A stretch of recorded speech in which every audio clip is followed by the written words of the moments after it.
I'm riding a different bike today. This is Dickies Suzuki V-Strom 800DE.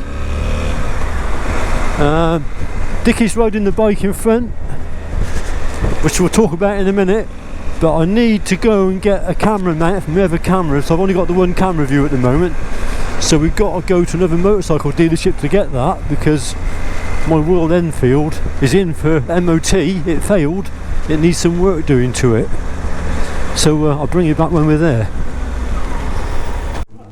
There's the Himalayan. Got a few problems with it, but hopefully Steve Lennon's going to fix it for me. Yeah, so there's old Chug.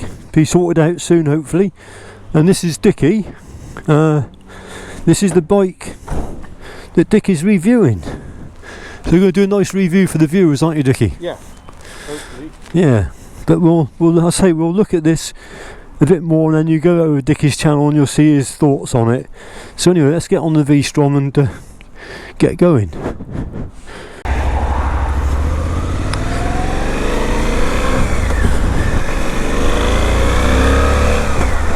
Yeah, nice bike this. This is such a nice, easy, light bike to ride, Dickie's Suzuki. One of the reasons why I didn't want to I put off riding Dickie's V-Strom for a long time, because I thought people were saying it's so good that if you ride it you'll want it, but I'm old enough now to withstand those pressures of commercialism. Quite happy with the two bikes that I already own, which is the 1000cc V-Strom and the old Himalayan. But one thing I'm going to try in a minute is the quick shifter. So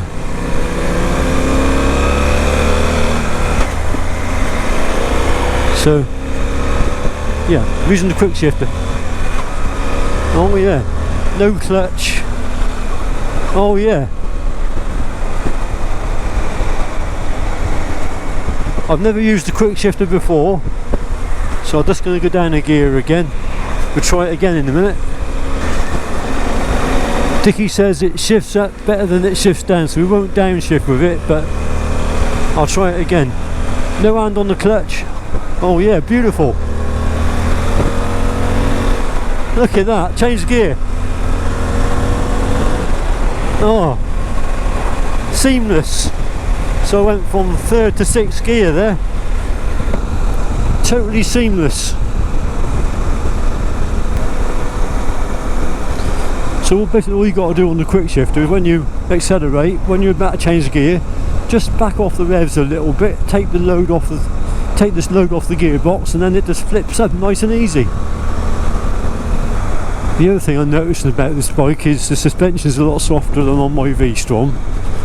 I think that's just probably down to tuning the suspension a bit. It's a bit more spongy, which I like. It absorbs the bumps a bit better than my older model. The bike has various modes, rider modes.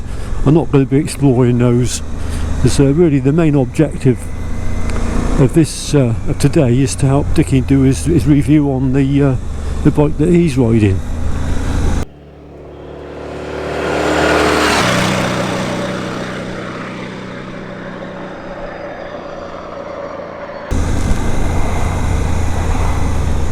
Standing up on the V-Strom is lovely. It's a dual explorer model, that's what the DE stands for, and one of the things you'll be doing is standing up on the pegs. I can't get over how well the fueling is on this bike. It's so lovely. It's not lurching like on my bike. It would lurch all over the place, but this is just beautiful.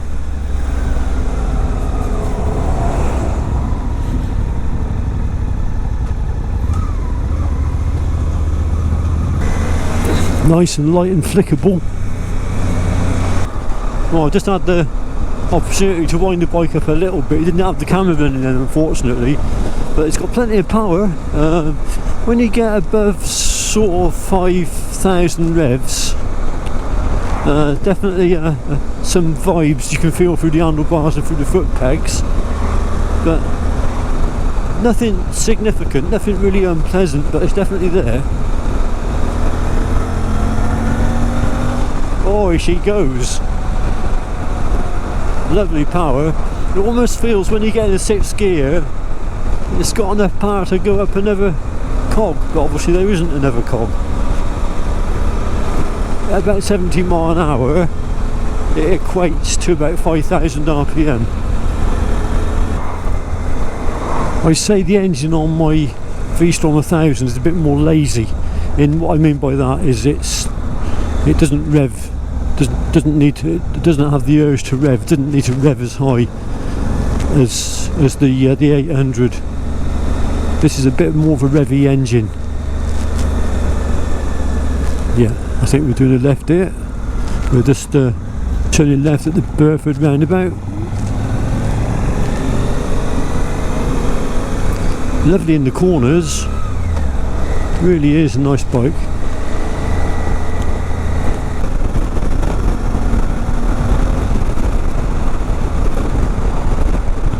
That quick shifter is so nice. It'll take you into the naughty zone very quick.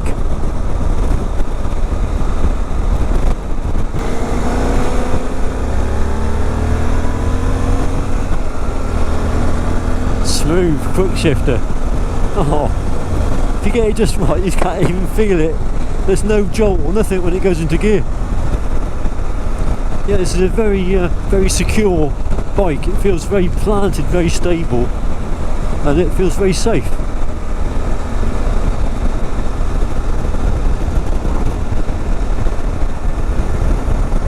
One of the problems I had with my Royal Enfield Himalayan was the steering head bearings had become notchy, and it made the bike horrible to ride. It really was.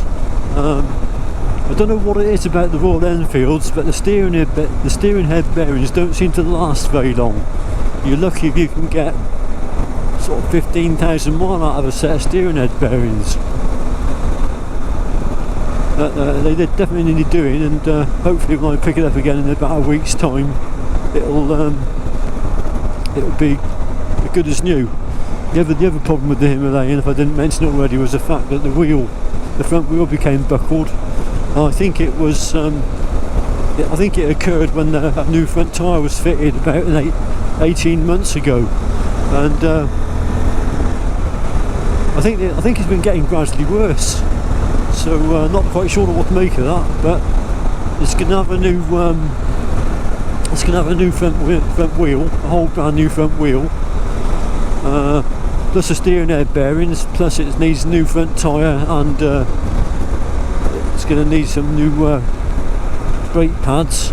So there's going to be not a lot of change out of, I'm just guessing, 500 quid.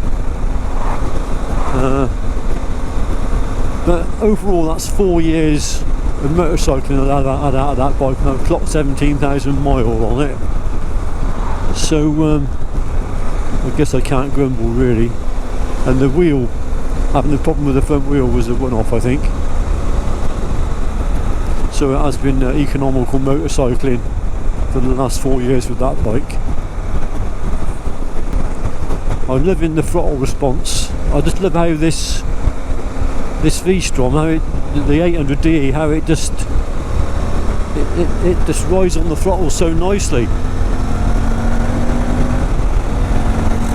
Oh, it's so good. That quick shift is brilliant.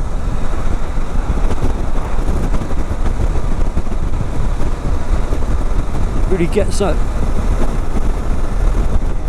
I won't be long now, and all this the trees are just losing their leaves now. We're heading into that long cold winter time,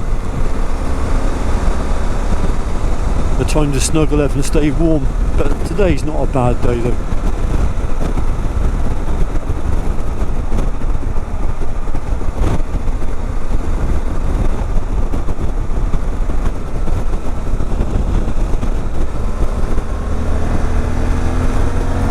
again. Quick shift. Oh, lovely.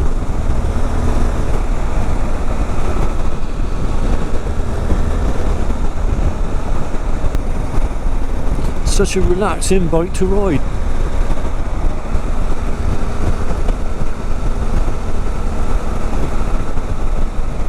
Such an easy bike to ride.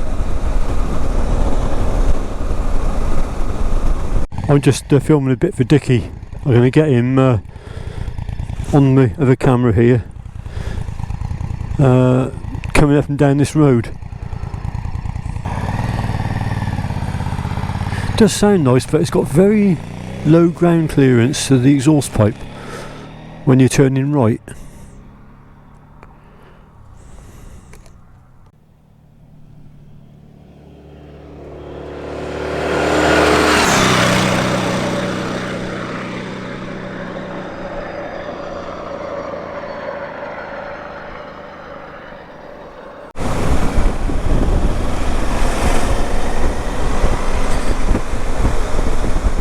Here we are on the top of the Cotswold Plateau, if you like.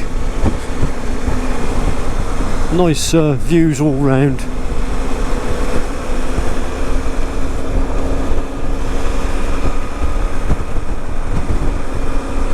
This is such an inspiring motorcycle to ride. It is so easy to ride. Oh, beautiful.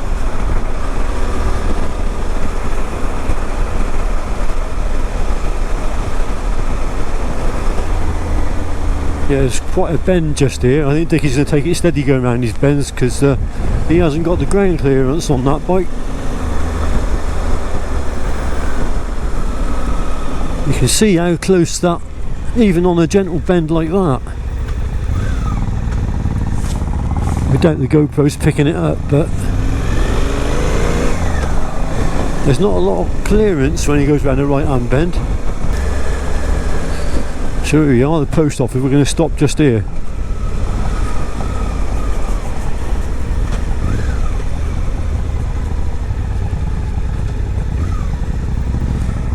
Find somewhere to pull over, Dickie.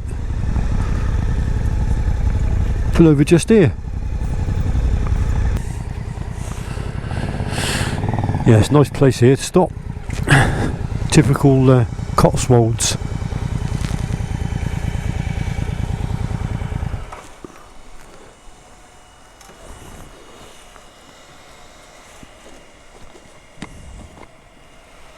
Right. Yeah. Oh, isn't it? Right then. Anyway, we just had a lovely panini and a coffee at the Colne stores. So I can recommend that to anybody if you're in the area. But anyway, we've got to press on now and find some other nice locations and then make our way back, because Dickie's got to hand the bike back to the dealership, Bike Treads, and I've got to ride this lovely Suzuki V-Strom all the way back home as well. So I think I'm onto a winner there. Right, they're both lovely. Well, that's just about it for this video. We're heading home now. Make sure we're all clear. Yep, we're all clear. Yeah, thoroughly enjoyed riding this Suzuki. It's a real breeze of a machine to ride. But I'll keep what I got for the time being, because I can't afford the 10 grand to invest in another motorcycle at the moment. And there's a lot to be said to be content with your lot. But it is a cracking motorbike. So anyway, don't forget to check out Dickie's YouTube channel, Dickie Mint Cycles. I'll put a link in the description box, and you'll see what he thinks of that. But no, I don't know what it is. Black Harley lookalike, we'll call it that for now. So from me for now, thanks for watching, and I'll catch you on the next one. Bye for now.